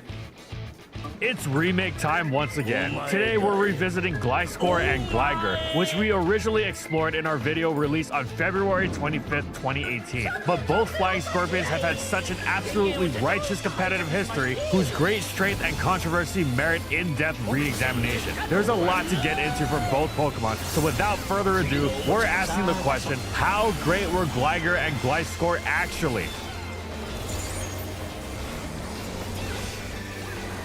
Ground flying is amazing typing, but Gligar didn't pack the stats nor the move pool to utilize it in its debut generation's OU, lacking in offense, bulk, and utility alike. There was nothing it could do that was particularly notable and couldn't be done much better by better Pokemon. Gligar did counter Heracross, but so did, Skarmory. The closest thing Gligar had a niche was switching into Raikou's Thunder, then utilizing its 76.9% chance to survive Hidden Power Ice at full health to bounce it back for a KO with counter, which worked against all Hidden Powers in Gen 2 and 3. Of course, this was just about the least reliable strategy.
なの？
how are you not looking into the 90s or the 80s when they played all 82 games with no medical staff, no ankle injuries? These motherfuckers didn't even catch flus.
Hello and welcome back to a Phase 5 guide for UMAD. Should be the last tire guide for this fight, other than going back and like making the Phase 2s and whatnot. So starting off, this phase isn't like has any kind of crazy overcomplicated mechanic. It really just has like more of a nerve and mitt check for healers, as a lot of stuff in this fight does a lot of damage, so mitigation will need to be almost perfect, as players will get dropped down to very low HP even with 30% mitt. So starting off into this, we'll be having the boss transition, and while the boss is transitioning, you can already start to pre-position into like roll base. So you'll see the tanks are at the front, the healers are at the left, and the DPS are the right. You can do this in any way you want, but these are going to be auto attacks that occur after every single ultimate repeater and maddening orchestra. And what this does is it does stack damage autos. This does a lot of damage to tanks. The party you'll see will barely take any damage from these autos. Like you can see it barely chips them, even with shields and stuff. While the tanks have some heavy mitigation on it, and they get absolutely erased.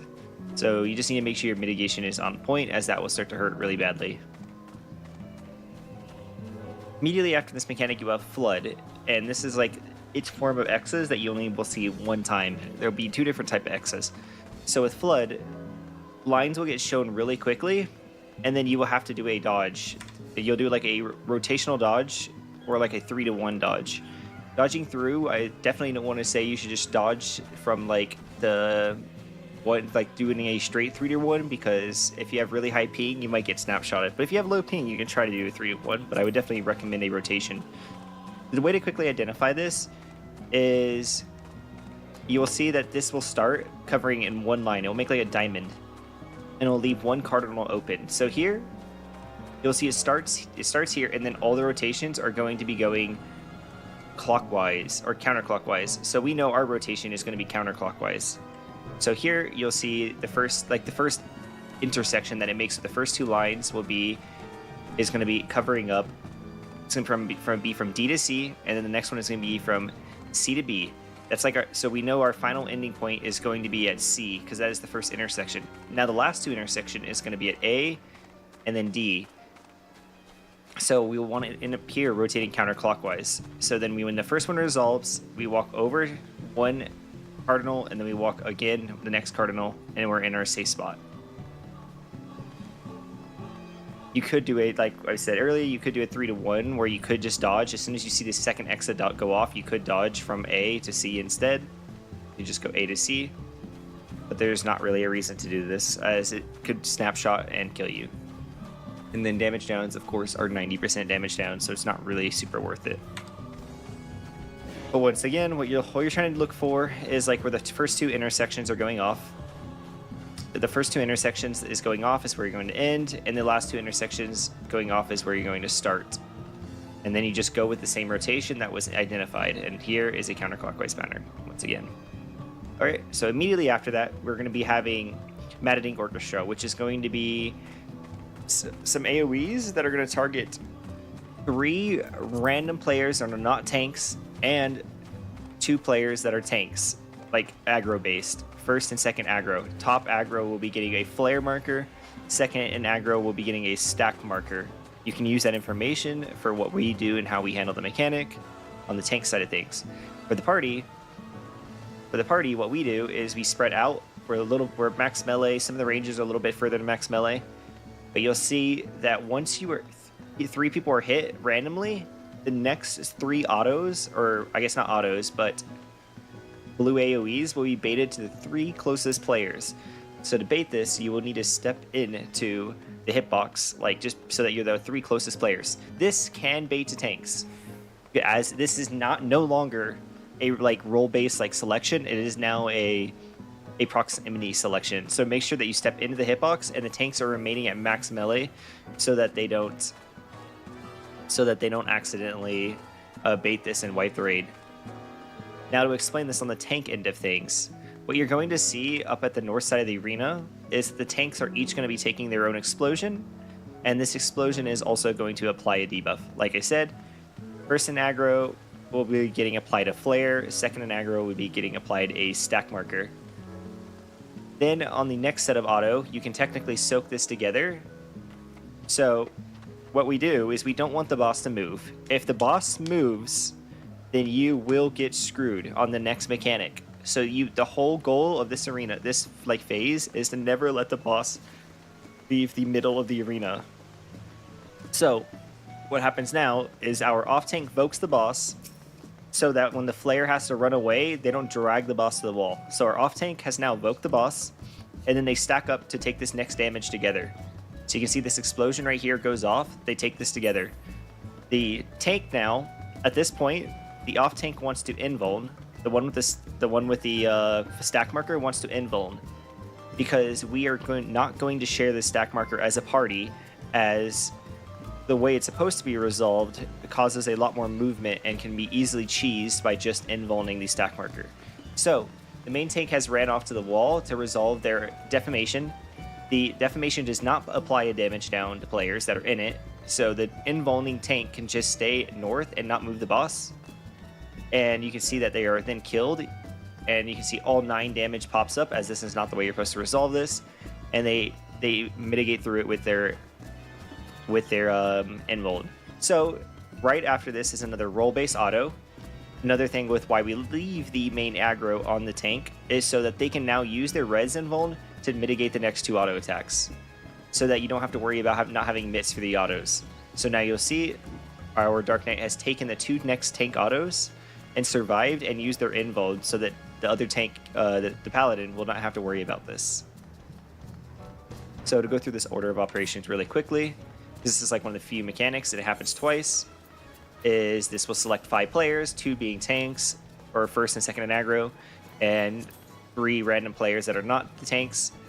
People will step in, tanks will stack up, everyone runs south really quickly, player tank runs to the wall, off tank has voked the boss, off tank uses invuln, main tank steps out of this auto after the defamation resolves, so off tank can take the autos.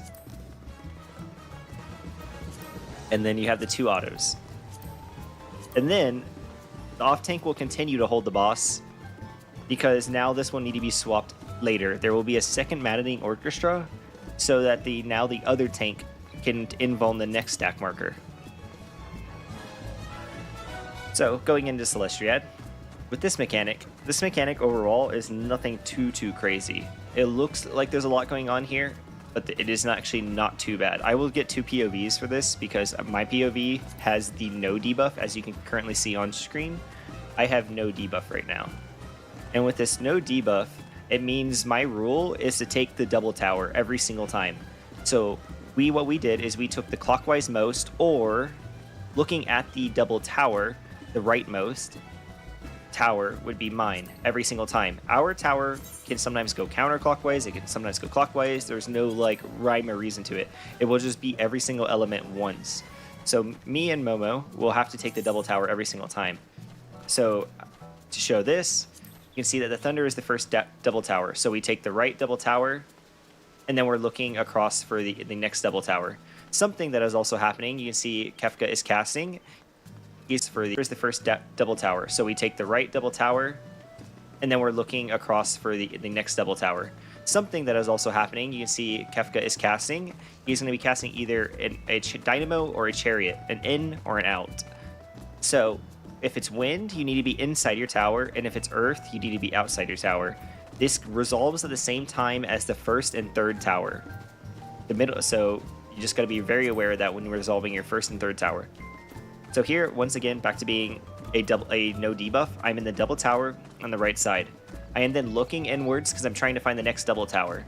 This element goes off, towers go off. I can then see right across from me, the fire now has a